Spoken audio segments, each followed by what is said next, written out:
अब देखो, तुमको एक बात बताना चाह रहे बेटा। देखो, जब आप पढ़िए अच्छी तरीके से, तो आपको क्या चाहिए कि आप जैसे किताब लेके बैठे हो तो आपको सिर्फ पढ़ाई, ये नहीं पिताजी के डर से, भाई के डर से आप जो है, पिताजी पता चले जिनसे डरते हो आप घर में, उनको दिखाने के चक्कर में किताब लेके बैठ गए, फिर उसके बाद जैसे वो चले गए तुरंत अपने मोबाइल यूज करने लगे या किताब, उसमें आप खुद को धोखा दे रहे हो, ना कि पेरेंट्स को धोखा दे रहे हो। और दूसरी चीज ये भी कहने वाली तुमको बात बताएं, जीवन में हमेशा एक बात ध्यान रखो, सबसे ज्यादा अगर कोई हमारा सगा है तो हमारे जो माता पिता हैं वही हमारे सगे हैं, बाकी कोई भी सगा नहीं,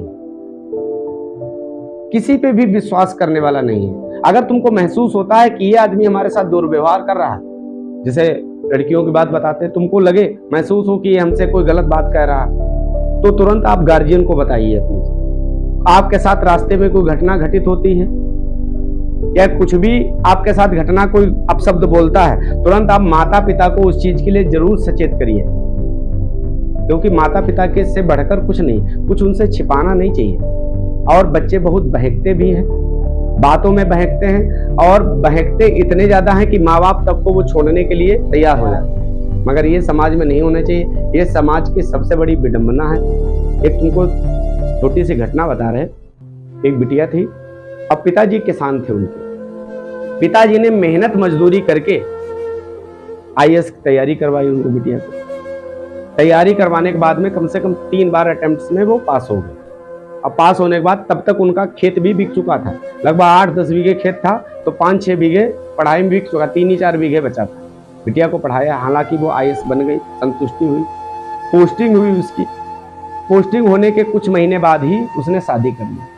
शादी का सुझाव पिताजी ने जब बताया, पिताजी को जब बताया कि हम शादी करें, तो पिताजी ने हालांकि मना किया उस शादी के लिए, मगर तब भी वो कहने लगे आप तो पुराने ख्यालों में, अब तो नया सब चलने लगा है। अच्छा, उन्होंने मतलब सुझाव दिया ये, तो पिता को ये बात कहीं ना कहीं खराब जरूर लगी, तो उन्होंने ये सोचा चलो बच्चा खुश है हमारा तो हम भी खुश हैं।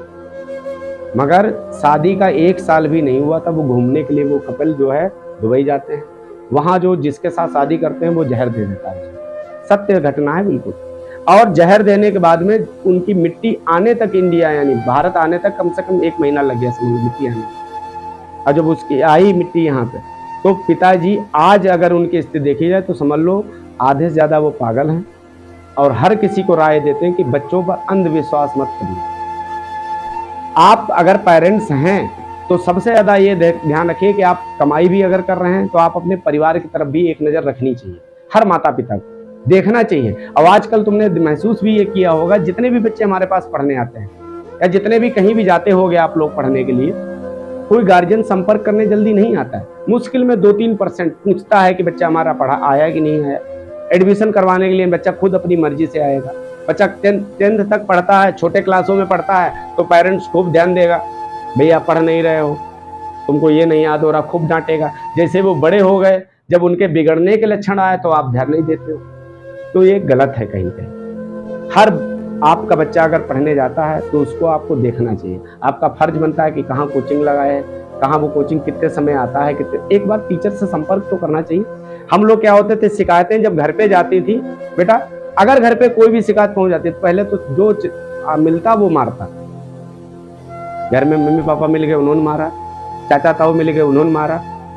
अब क्या है, अब अगर बच्चे की शिकायत भी गार्जियन से कर दो तो गार्जियन उल्टा टीचर को ही दोषी ठहराएगा कि हमारा बच्चा ऐसा नहीं है, बच्चे की बात ज्यादा मानेगा कि ये गलत कह रहे हैं इसलिए आप ऐसा करो। वो टीचर तुम पे आरोप प्रत्यारोप करते हैं तो वहाँ ऐसा करो, पढ़ना बंद कर दो, दूसरी जगह पढ़ लो। ये सत्य बात है, और इस अंधविश्वास की वजह से ही बच्चा धोखा देता है। अब जो गलत काम करता है फिर वो तरह तरह की स्टोरी तैयार होती है, फिर जमाना देखता है उनको। इसलिए बच्चों पे अंधविश्वास ना करते हुए, आप ये नहीं कहते विश्वास ना करो, विश्वास करो, मगर इतना भी नहीं कि आप अगर कोई शिकायत कर रहा है टीचर या कुछ भी शिकायत मिली है तो उसमें कुछ सत्यता जरूर होगी, उसकी जानकारी भी करनी चाहिए। और दूसरी चीज ये भी बताएं, अपने माता पिता के अलावा, अपने खून के अलावा कोई सगा नहीं है। आपके अगर साथ कोई भी दुर्व्यवहार होता है कुछ भी, तो उस चीज को छिपाओ नहीं, हमेशा माता पिता को सचेत करो, उनसे बढ़कर दुनिया में कोई नहीं है। ये समझ लो भगवान से भी बढ़कर वो हैं, सबसे पहले पूजनीय वो हैं कि नहीं। और दूसरी चीज तुमने ये भी देखो, सबसे पहले और माता पिता जो समझाएं तुमको, भले हम लोगों से वो कम पढ़े लिखे हों, ना पढ़े लिखे हों, मगर उनके पास ज्ञान है सामाजिक, उनको चलना आता है।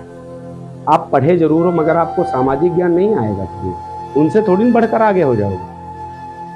बच्चे दोष देने लगते हैं, अरे तुम क्या जानो, हम तो ये पढ़ रहे हैं, आप तो कभी घर से बाहर निकले नहीं, इस तरीके से वर्ड्स बोल देते हैं बच्चे, तो खराब लगता है। कहीं आप इस तरीके से माता पिता के प्रति व्यवहार करोगे तो अच्छा लगेगा बच्चा, कभी अच्छा नहीं लगेगा। तो कभी भी कितने भी अच्छे पथों पर जाओ, कितने भी ऊंचे उठ जाओ, बट अपने माता पिता का मान सम्मान और अपने गुरुजनों जिन्होंने तुमको ज्ञान दिया है उनका सम्मान सदैव बनाए रखना चाहिए।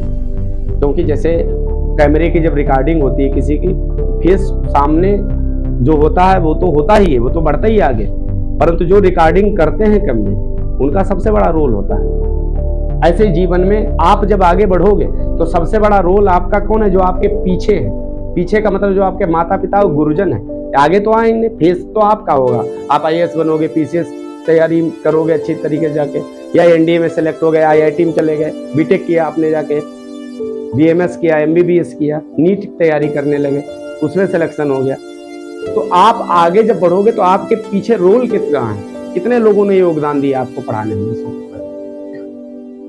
तो ये सबसे बड़ा रोल होना चाहिए जीवन का। और ये बात ध्यान भी रखनी चाहिए सबसे पहले कि हमें कभी भी माता पिता से बात कोई छिपानी नहीं चाहिए, ये बात हमेशा ध्यान रखो। और माता पिता का हमेशा सम्मान करो, उनकी बात मानो। कभी एक तुमने रामचरितमानस में दोहा भी पढ़ा होगा, सुना भी होगा, प्रातः काल उठ के रघुनाथा, मात पिता गुरु नावई माथा। प्रातः काल उठ के रघुनाथा, मात पिता गुरु नावई माथा।